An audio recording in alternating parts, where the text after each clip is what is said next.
वैष्णव कौन?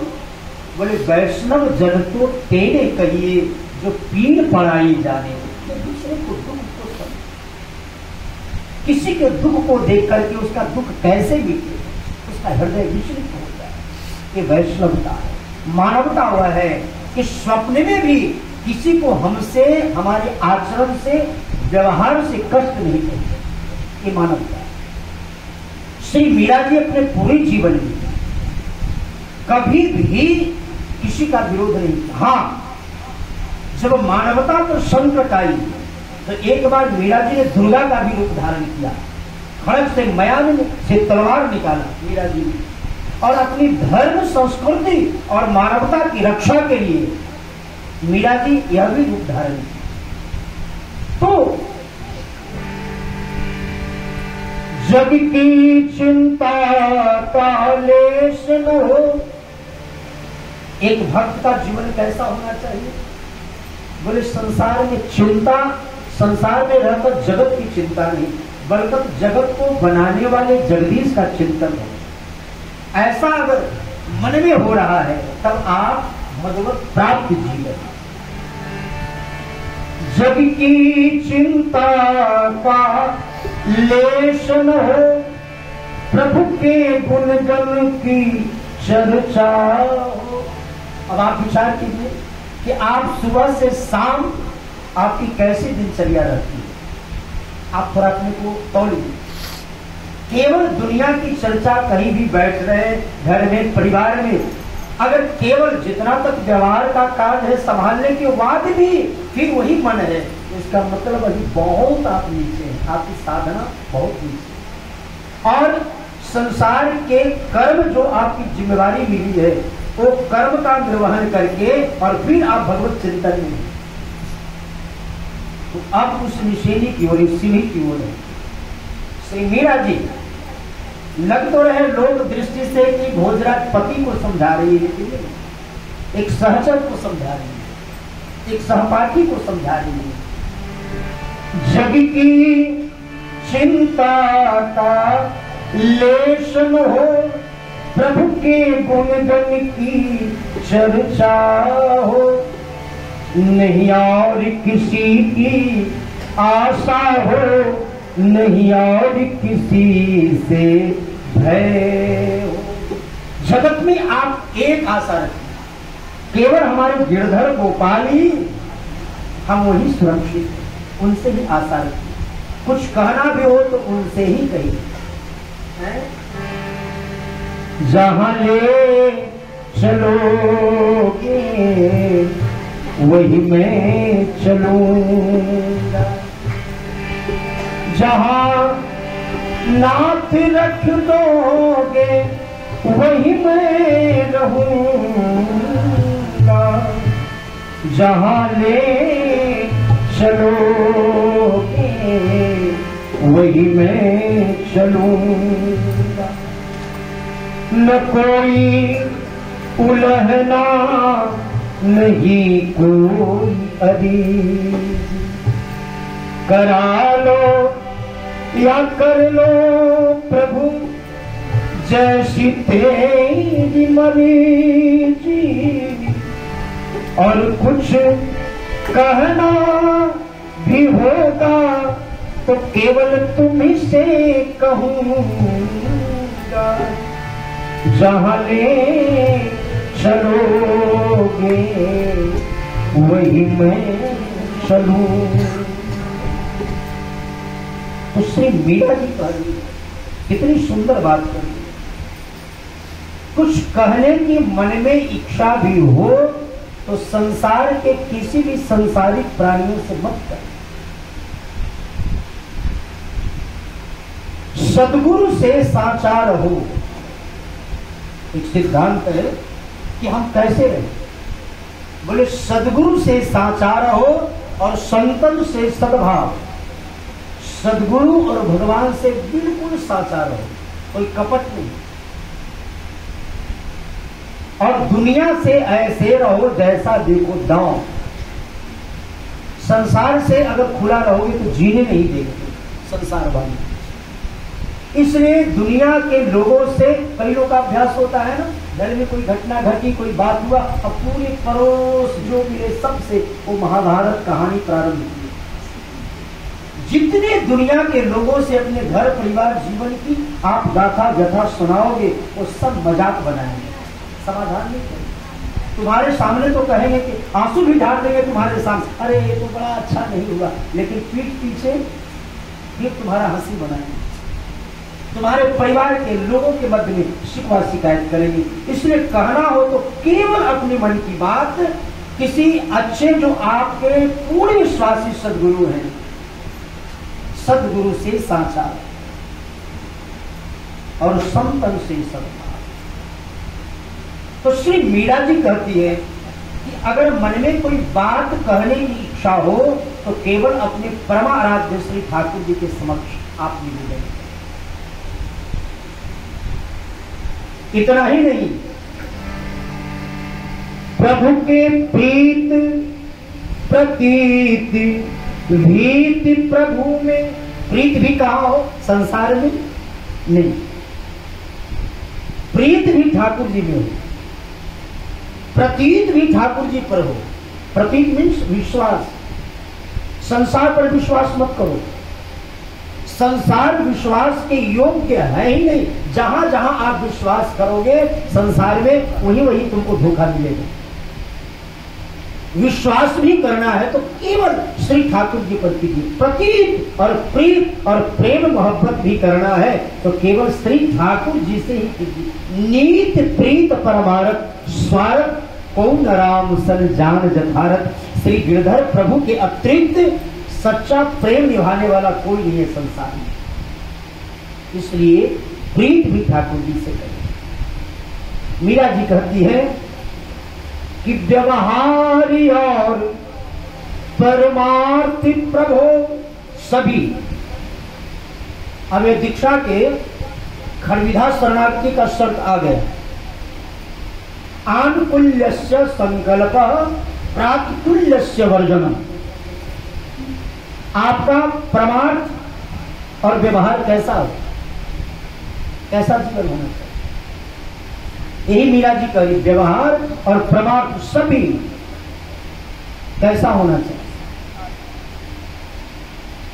आनुकूल्यस्य संकल्प, आज से संकल्प लीजिए कि जो हम ठाकुर जी हमारे स्वीकार नहीं करते हैं ऐसा भोज्य पदार्थ हमें स्वीकार नहीं करना।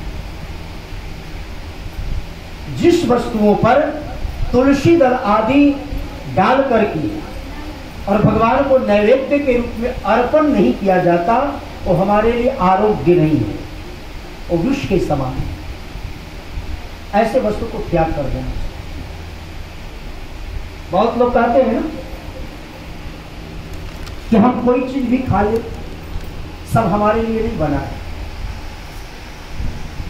कई लोग कहते हैं कि तो लहसुन प्याज ये सभी वृक्ष से और जमीन से निकले हुए फल है, लगते हैं फल के समान, फल नहीं है, फल नुमा लगते जरूर है, लेकिन ये हमारा आहार नहीं है। इसलिए संत और शास्त्रों ने मना किया कि यह प्याज की उत्पत्ति गलत जगह से है, उसकी वृत्ति तामसी है, यह भजन में बाधक है। मन में सात्विकता नहीं आएगी, वृत्ति तामसी बनेगा और भजन में हुई है तामस भी। तो यह पदार्थ दूषित है प्याज, और लहसुन भी एक गंदे जगह से इसका जन्म है, उत्पत्ति है, इसलिए भी हमारे योग्य, क्योंकि कुत्ते के नख से इसका जन्म हुआ, उत्पत्ति। तो लहसुन को ग्रहण करना, कुत्ते का यह नख, जहां कुत्ते का नख गिरा उससे लहसुन की उत्पत्ति। कुत्ते का रोआ जहां गिरा उससे सोआ की उत्पत्ति हुई, इसलिए यह भी ठाकुर जी को भोग नहीं लगता, ये दूषित पदार्थ। सोआ कई बाजार में जिसमें गंध होते हैं विलक्षण होते। गाजर भी हमारे लिए ये आरोग्य नहीं है, क्योंकि ये कुत्ते के रोआ से, जो रोआवली होते हैं, रोए कुत्ते का रोआ सोया, सोया, सोवा कहीं इसको कहते हैं, अलग अलग, कहीं सोवा कहते हैं, कहीं सोया कहते हैं, है ना। धनिया की तरह जिसकी पत्तियां होती है ना,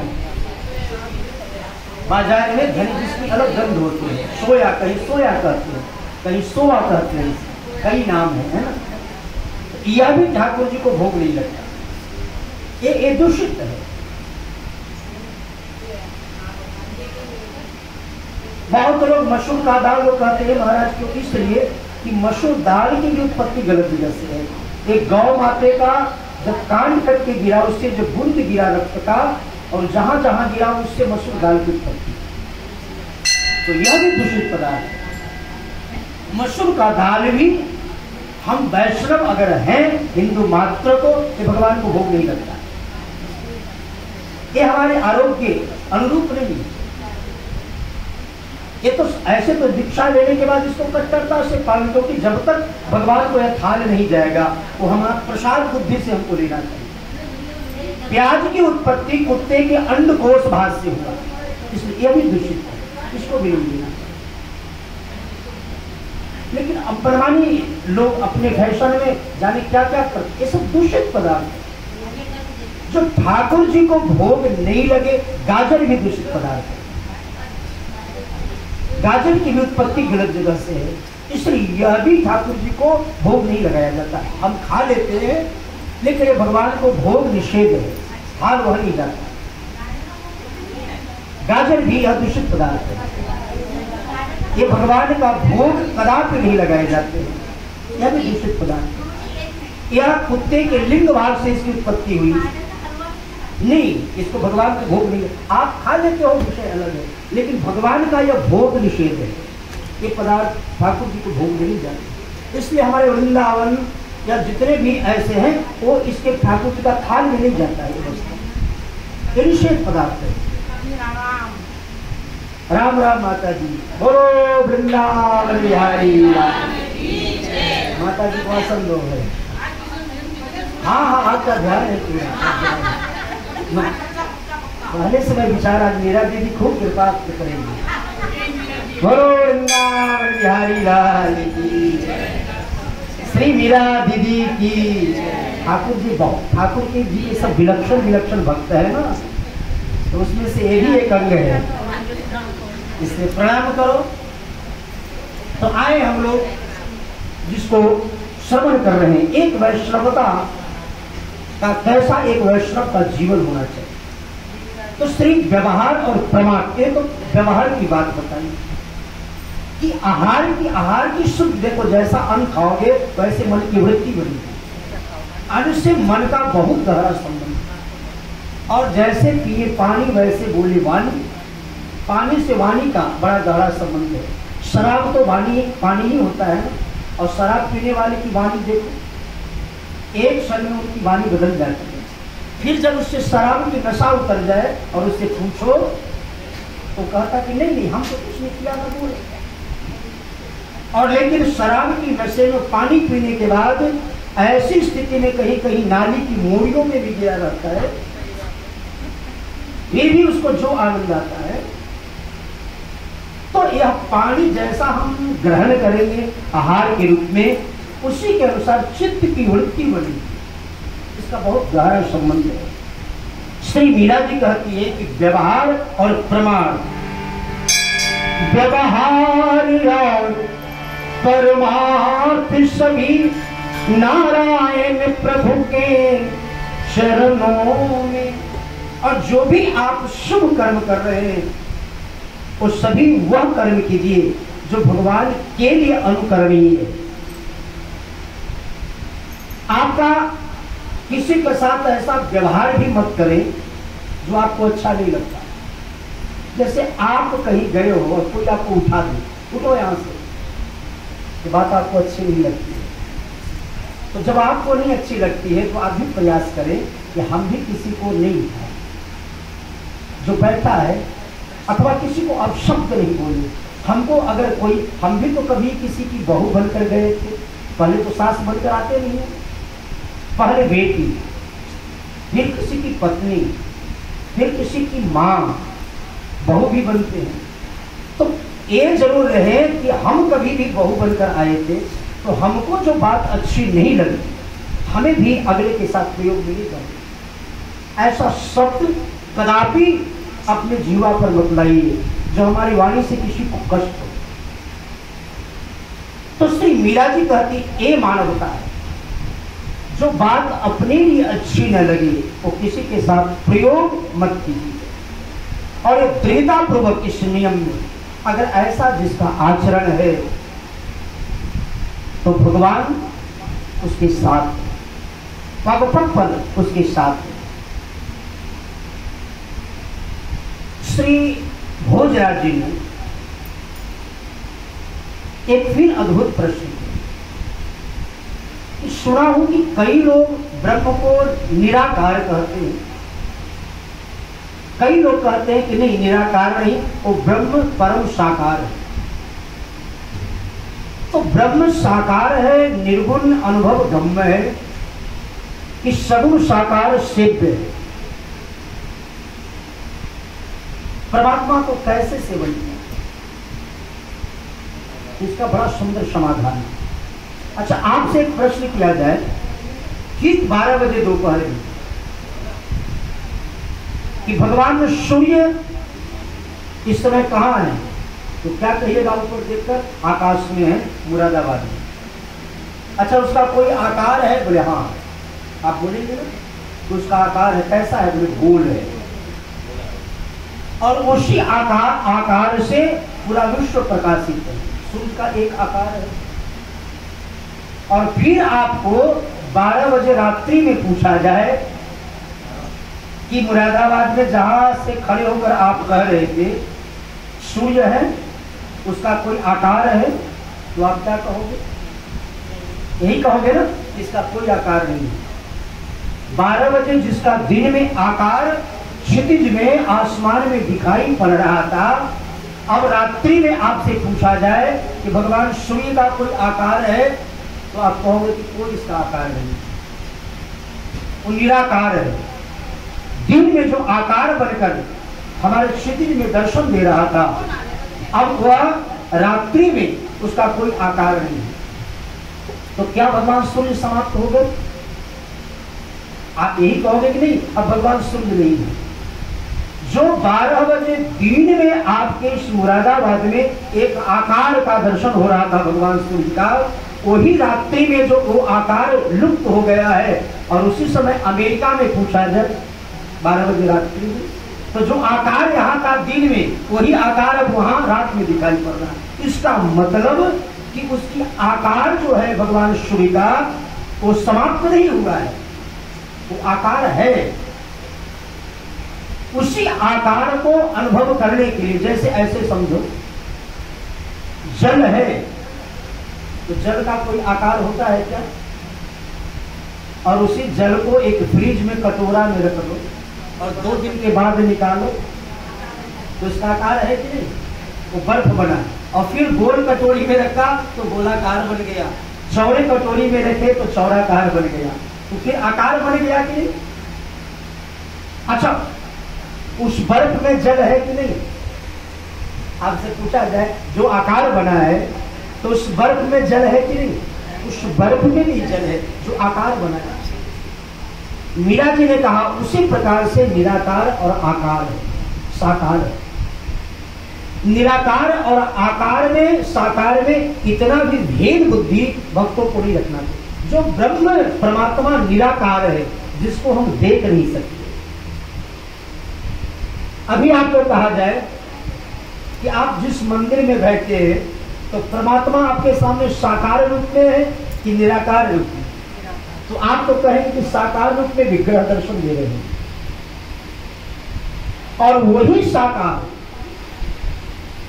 जो एक उसकी प्रतिनिधि प्रतीक है, एक दिन हमारी प्रेम भक्ति पर प्रत्यक्ष साकार और विग्रह में से प्रकट होकर के हमारे प्रेम और भावना से वो साक्षात प्रकट होकर के और हमारी भावनाओं को रक्षा करें। तो पहले हम मंदिर में जाए, एक रूप का ध्यान तो करना पड़ेगा ना। आप दुकान में जाओ तो पूछते हो कि मेरे को एक वॉच चाहिए, घड़ी, तो फिर कई आकार का दिखाए नहीं, दुकानदार दिखाता है ना, ए आकार का घड़ी है तो आप पसंद करते हो, कोई आकार नहीं दिखाए, केवल कहे कि ठीक है घड़ी आपको दूंगा। कौन सा घड़ी? एक आकार आप जरूर, दुकानदार आपके सामने उस घड़ी का आकार रखता है और फिर जो आकार आपके सामने प्रकट हुआ, लेकिन उसके पहले निराकार जो घड़ी का आकार के लिए कल्पना की गई, तो एक कल्पना तो करना पड़ता है। तो उसी प्रकार से परमात्मा जो ब्रह्म है, उस परमात्मा जो निराकार है, वही भगत प्रेम बस सगुण सो। वो परमात्मा एक आकार बना करके हमारे सामने प्रकट हो जाए। एक गांव में एक महात्मा है, तो पक्के वो निराकार निर्गुण ब्रह्म को मानने वाले, अरे मंदिर में जाने से क्या मतलब है, ये फालतू का बकवास है, परमात्मा तो तुम्हारे हृदय में ही है। तो फिर मंदिर में जाकर शिव मूर्ति पर, प्रतिमा पर जल ढालते हो, अथवा जो भी मंदिर में प्रतिमा है उनका पूजन करते हो, माला धारण कराते हो, ये सब भूल गए करने की क्या जरूरत? क्यों महाराज? जो तुम्हारे घट में ही बैठा हुआ है, तुमसे अलग नहीं है, वो तो सर्वत्र है, सब जगह है। अच्छा, भक्त जो होते हैं ना, भगवान के भक्त, वो किसी से विरोध न करना चाहिए और न करते हैं। तब तक वह जो महात्मा थे वो घर से बाहर निकले, थोड़े ही दूर आगे गए थे और चिल्लाए अचानक, अरे मुझे बहुत कस के प्यास लगी है, तो पानी पिलाओ, पानी पिलाओ। तो जिस घर से वो आए थे महात्मा, उस भक्त को भी आवाज सुनाई पड़ी। तो एक जलपात्र लोटा लेकर दौड़े, अरे महाराज मैं आया,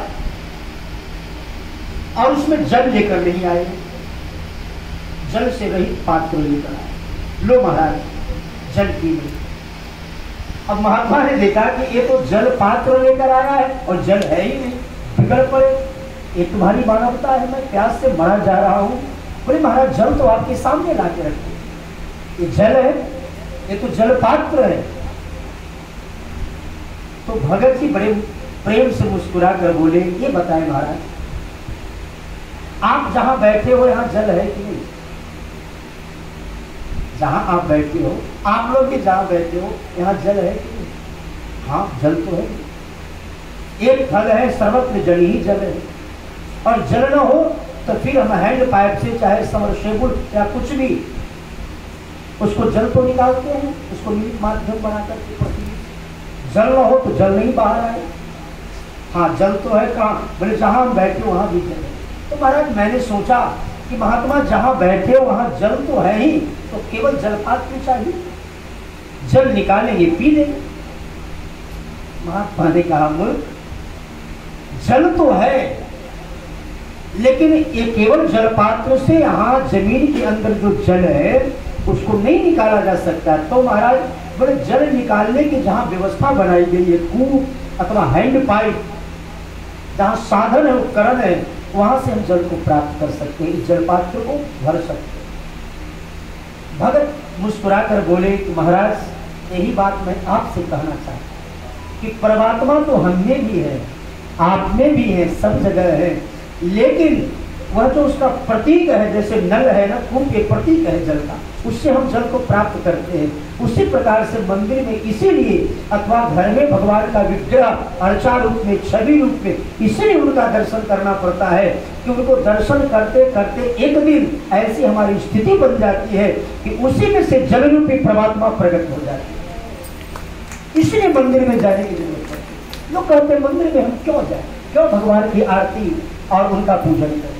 ये भगवान के जो प्रतीक बने हैं विग्रह के रूप में, यही मानो हैंड पाइप है।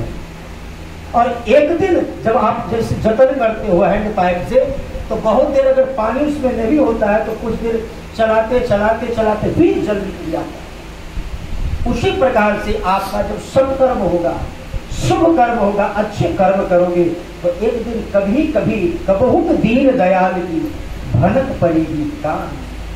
कभी न कभी हमारी आवाज को जरूर ठाकुर जी सुनेंगे, जतन करते रहे। श्री मीरा जी के इस समाधान से बहुत प्रसन्न हुए श्री भोजराज। भोजराज जी ने कहा कि देवी,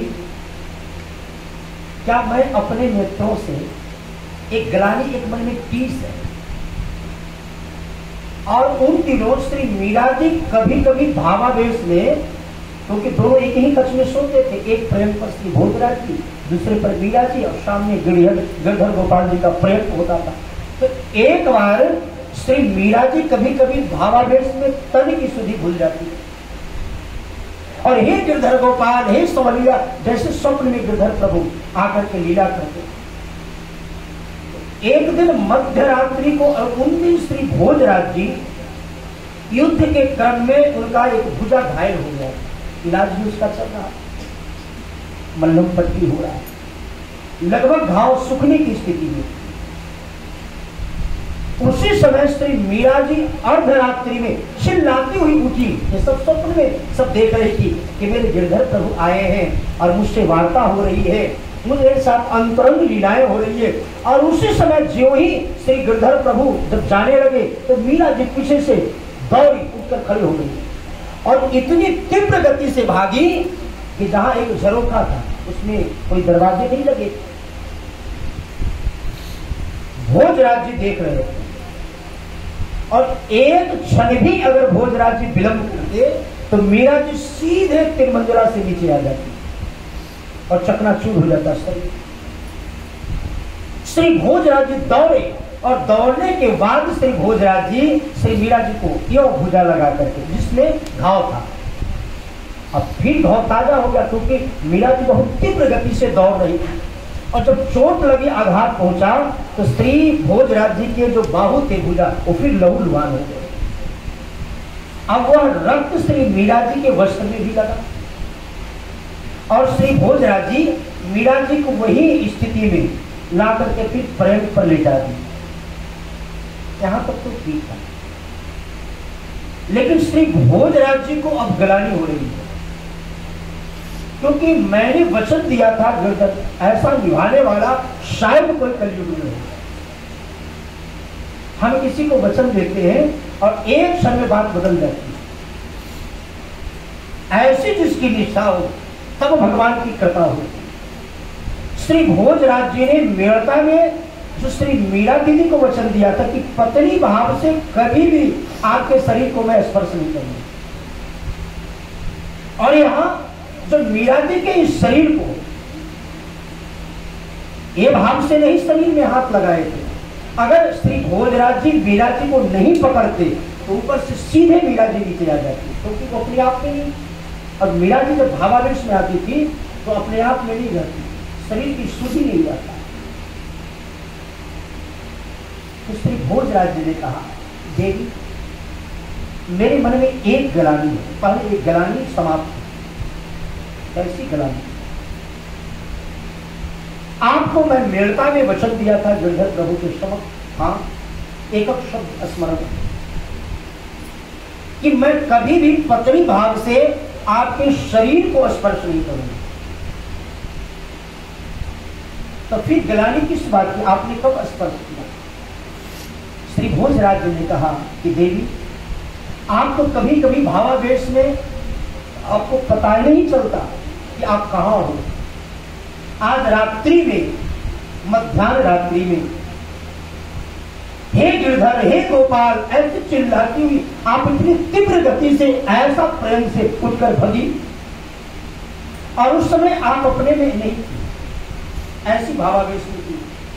थोड़ा भी मैं विलंब करता तो आपका शरीर सीधे तिरमंजला से नीचे आता और शरीर चकनाचूर हो जाता। इसलिए आप एक श्री गिरधर गोपाल की थाती हैं, और उस थाती को रक्षा करना मेरा परम कर्तव्य था। आपने ही कहा ना कि मानव वही है जो परिस्थिति आने पर किसी की रक्षा करे, किसी को सहयोग करे, ये मानव है, किसी को मानवता करे। तो मैंने अपने मानव धर्म के पालन करने के लिए मैंने दौड़ा और दौड़ करके मैं आपको पकड़ा, आपके शरीर को स्पर्श किया। मीरा जी को लगा कि मैं भी विचार कर रही थी कि मेरे वस्त्र में एक खून कहां से आए, रक्त कहां से आए। और तब तक ध्यान गया मीरा जी के श्री भोजराज जी के भुजा के ऊपर लहू लुहान उनके भी वस्त्र में लगे। तो मीरा जी ने कहा कि अच्छा एक बात बताएं, क्या आपने ऐसा सोचकर हाथ लगाया था कि ये मेरी धर्म पत्नी है?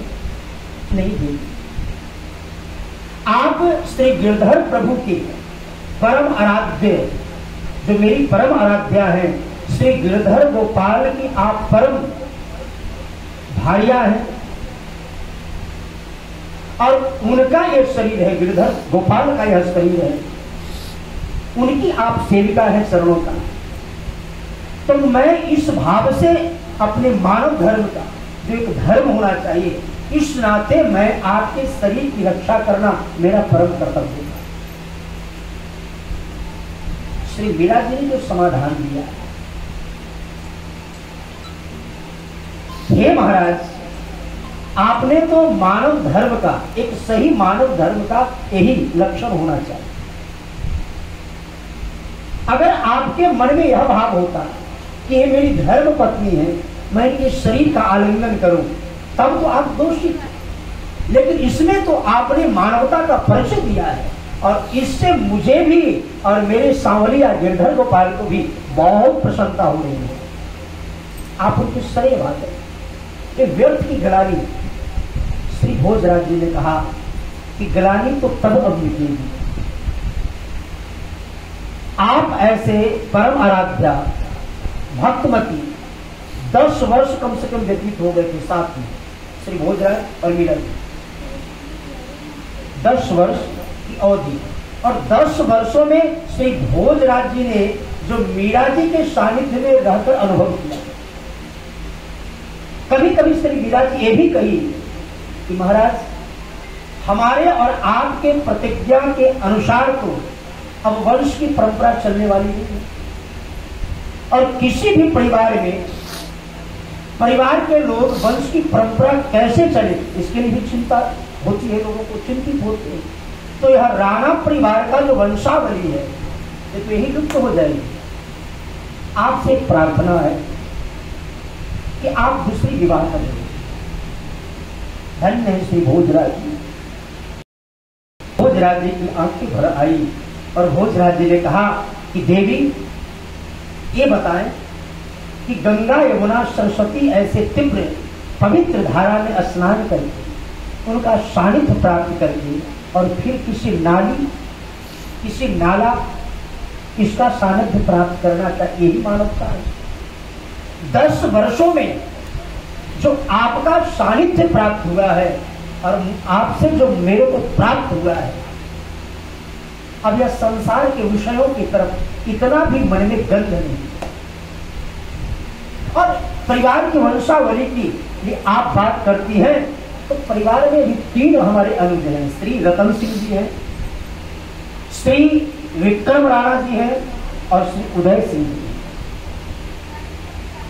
पूरे जीवन काल में श्री भोजराज जी ने विवाह, दूसरे विवाह की कल्पना तो की नहीं, बल्कि परिवार में भी कई बार चर्चाएं चली। और सबसे बड़ी बात कि रंग ऐसा चढ़ा था भोजराज जी पर कि मीरा जी के अनुरूप ही गले में तुलसी की माला धारण कर ली, ललाट पर तिलक।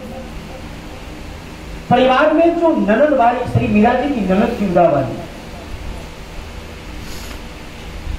तो परिवार में कभी कभी यह चर्चा होता कि श्री मीरा जी को सानिध्य प्राप्त करके भोजराज जी पर भी देखो संग का बहुत बड़ा रंग चढ़ता है।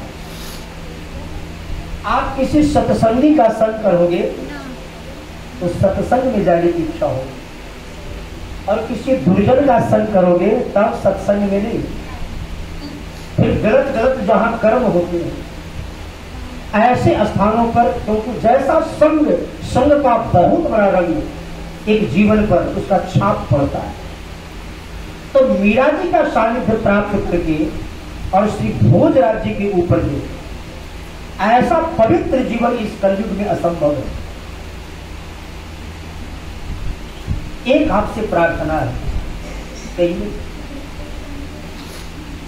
अब ऐसा लगता है कि शरीर बहुत दिनों तक अब इस भूतल पर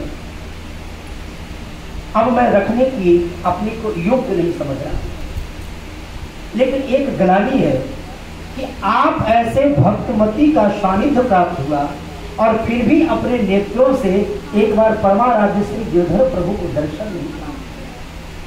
21 ग्लानि के बनी गई। उसी समय श्री गिरधर प्रभु ने मीरा जी को प्रेरणा किया है, और प्रेरणा करते ही श्री मीरा जी पति भाव से नहीं, एक ठाकुर जी के सहचर है, सेवक है, श्री भोजराज जी के मस्तक को सहलाए और अंतर्मुख होते ही जिस कमरे में श्री भोजराज जी और मीरा जी हैं, जो ही श्री भोजराज जी के मस्तक को मीरा जी ने सहलाए, उसी समय दिव्य प्रकाश हुआ उस कक्ष में जहां भोजराज जी प्रेम पंडित थे। और केवल दिव्य प्रकाश नहीं हुआ, श्री अधर प्रवंशी धारण किए मोर मुकुट श्री गिरधर गोपाल प्रभु प्रकट हो गए। बोलिए भक्तवत्सल भगवान की जय। प्रत्यक्ष प्रकट हो श्री भोजराज जी के सामने श्री गिरधर प्रभु, और कहा, भोज, तुमने जो इस कलयुग में मेरी भक्तमती और मेरी मीरा के लिए जो तुमने एक संकल्प पूर्वक जीवन पर्यंत जो निर्वहन किए हो, ये अवर्णीय है, ऐसा कोई करने वाला नहीं हो सकता। तुम तो मेरे अत्यंत प्रिय हो, और तुम्हारे मन में जो ग्लानि थी कि मीरा जी के शरीर को मैंने स्पर्श किया, इससे मुझे भी प्रसन्नता है। मीरा को तो नहीं, क्योंकि पत्नी भाव से नहीं, तुमने जीवन पर्यंत मीरा को जो वचन दिए थे, उस वचन को तुमने निर्वहन किया। चलो, अब मैं तुम्हें अपने धाम में प्रतीक्षा कर रहा हूं, और लगभग 10 वर्षों तक श्री मीरा जी के सानिध्य प्राप्त करके और श्री भोजराज जी भगवत धाम गए, गोलोक पधारे। बोलिए भक्तवत्सल भगवान की जय। अब यहां से मीरा जी के जीवन में एक नया मोड़ मिला। अब तक श्री भोजराज जी 10 वर्षों तक मीरा जी के साथ ढाल बनकर के खड़े रहे, सहयोग। श्री भोजराज जी अपनी ऐहिक लीला संवरण करके और इसी नेत्रों से, शरीर से भगवान को प्रत्यक्ष दर्शन करके श्री मीरा जी की कृपा से और गोलोक पधारे। मीरा जी भी रोई, लेकिन इसलिए मीरा जी नहीं रोई कि हमारे पति है ना। मीरा जी तो द्विभाव, मेरे तो गिरधर गोपाल, पति तो हमारे गिरधर प्रभु, और एक हमारे जिनका सानिध्य था ऐसे महाभागवत श्री भोजराज जी भगवान के परम भक्त थे, इसलिए इनका जाना दुखदायी। और इस दुख से दुखी होकर मीरा जी उस दिन रोई।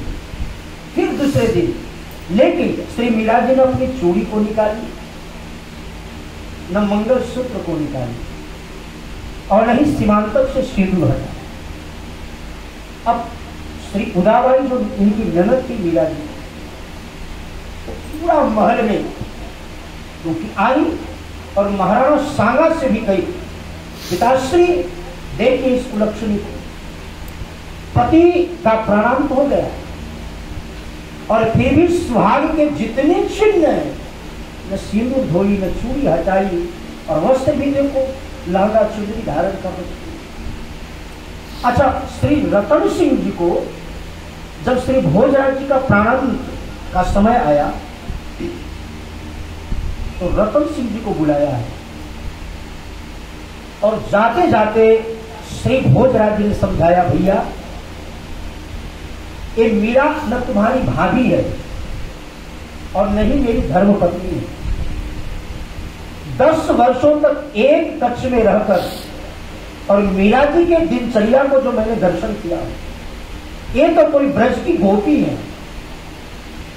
इसलिए कभी भी मीरा को तू न भाभी, तो मैं अपने जीवन यात्रा में जब तक मेरा जीवन है अपने पूरे जीवन क्रम में मैंने मीरा जी को सार संभाल किया। भैया आपको वचन दो कि मेरे बाद कभी भी मीरा पर कोई आंच ना आए, और अगर इस परिवार में जिस दिन श्री मीरा जी पर कोई भी परिवार का सदस्य अगर इनको कष्ट पहुंचाने का चेष्टा करेगा, उसी दिन यह राणा परिवार एक चौपट हो जाएगा, विनाश हो जाएगा, इसका सत्यानाश हो जाएगा, सर्वनाश हो जाएगा।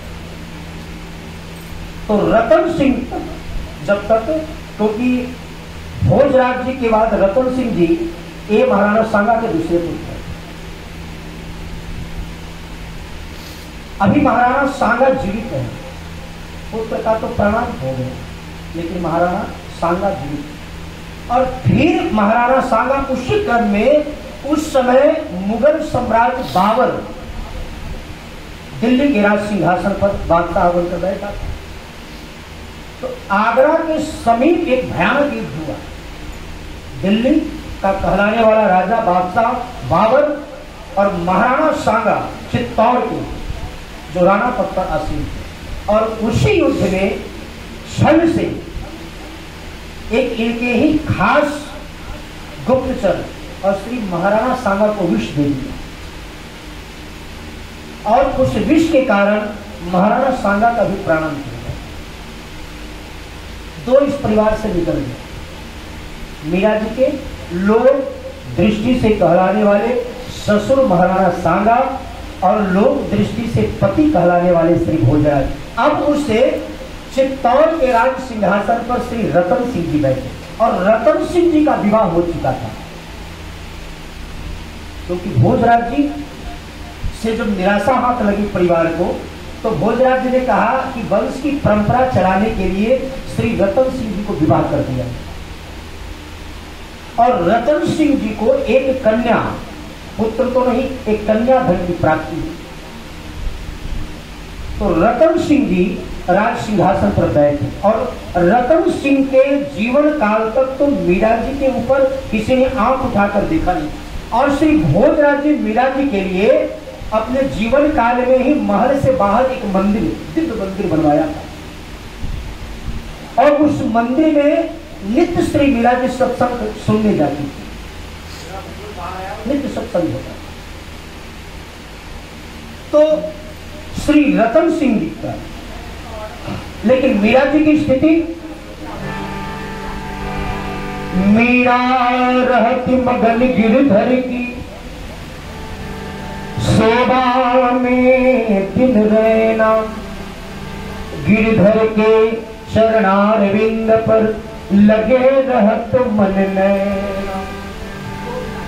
दिनचर्या विधि परिचर्या कर गिरधर लाल निझावे, स्नान श्रृंगार भोग धर प्रभु के सम्मुख नाचेगा। अब देखो मीरा जी, लोक दृष्टि से तो ऐसा लगा कि श्री मीरा जी का सुहाग विधवा हो गई है, लेकिन मीरा जी कभी अपने को विधवा नहीं मानी कि मेरा सुहाग उजड़ गया। जितने एक सुहागन के मांगलिक चिन्ह, सिंदूर, चूड़ी, मंगलसूत्र सब धारण किए, और इसका समाज में जो जानते थे मीरा जी को, एक बार तो महाराणा सांगा को भी क्रोध आया, लेकिन रतन सिंह ने सबको समझाया कि मीरा भाभी कोई साधारण महिला नहीं, और भैया भोजराज जी मीरा जी के न पति रहे और न है। आप लोग को दृष्टि में लग रहा है कि मीरा के पति भोजराज का प्राणांत हो गया, अब इसका सुहाग ये विधवा हो गई। नहीं, मीरा जी ने जिस पति को वर्ण किया है वो परम अविनाशी है, और इसलिए मीरा जी कभी भी ऐसा नहीं मानी कि मैं विधवा हूं। यह तो शोकाकुल वातावरण है, और मीरा जी क्या कर रही है गिरधर प्रभु के सामने, श्याम भाने चाकर राखो जी, श्याम माने चाकर राखो जी, अरे श्याम माने चाकर राखो जी श्याम माने चाकर राखो जी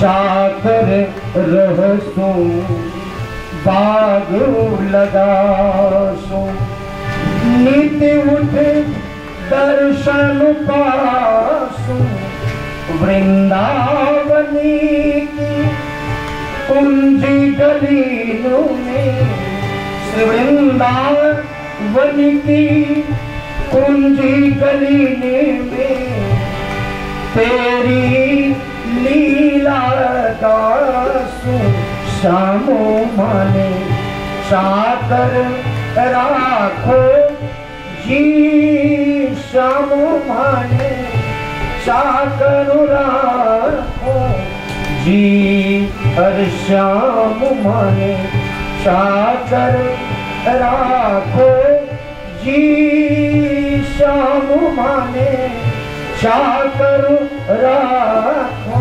जी चाकरी में दर्शन पासो चाकरी में दर्शन पासो सुमिरन पावो खरीची भाव भगति जागीरी पावो भाव भगति जागीरी पावो तीनों पाता सरसी श्यामो माने चाकर राखो जी श्याम माने चाकर राखो जी श्याम माने चाकर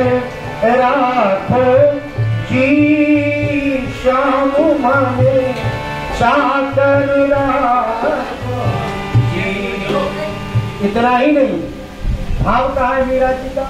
मोर मुकुट पीतांबर सो मोर मुकुट